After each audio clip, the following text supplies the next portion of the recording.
We should not pray to God desiring external things but should only ask Him to bestow us with the eligibility to attain liberation.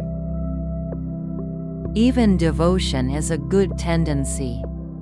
When the fruit is not yet ripened, its seeds remain tender. Similarly, when devotion is acquired in childhood, desires and tendencies do not strengthen. The seeds within the fruit become hard and strong when the fruit ripens. Similarly, when we reach old age, our desires and tendencies also strengthen. That is why we should practice devotion to God from childhood itself. Do not decorate your ego in the name of devotion.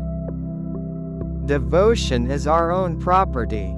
We may earn any money, but it is limited to this birth alone. However, devotion accompanies us in every birth.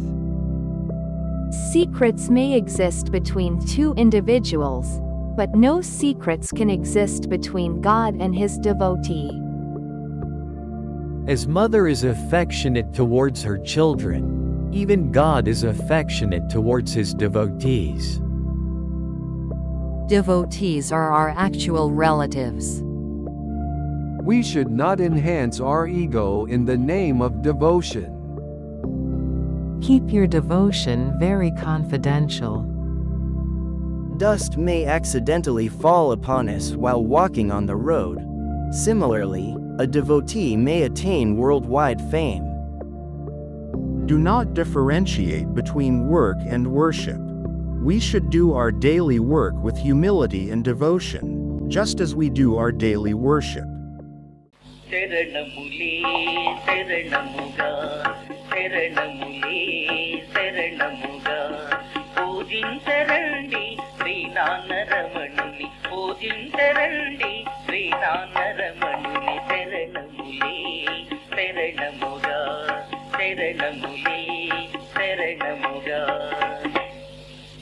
లోకాలనీలే శివాత్మగా లోకాలనీలే శివాత్మగా రామావతారమే దివ్యాత్మగా రామావతారమే దివ్యాత్మగా కృష్ణావతారమే పరమాత్మగా కృష్ణావతారమే పరమాత్మగా వెలచావు ఇళ్ళలో రమణాత్మగా వెలచావు ఇళ్ళలో రమణాత్మగా శరణములే శరణముగా శరణములే శరణముగా పూజించరండి శ్రీనాన్నరమణుని పూజించరండి శ్రీనాన్నరమణుని శరణములే శరణముగా శరణములే శరణముగా భువిలోన నీవే దైవానిగా భువిలోన నీవే దైవానిగా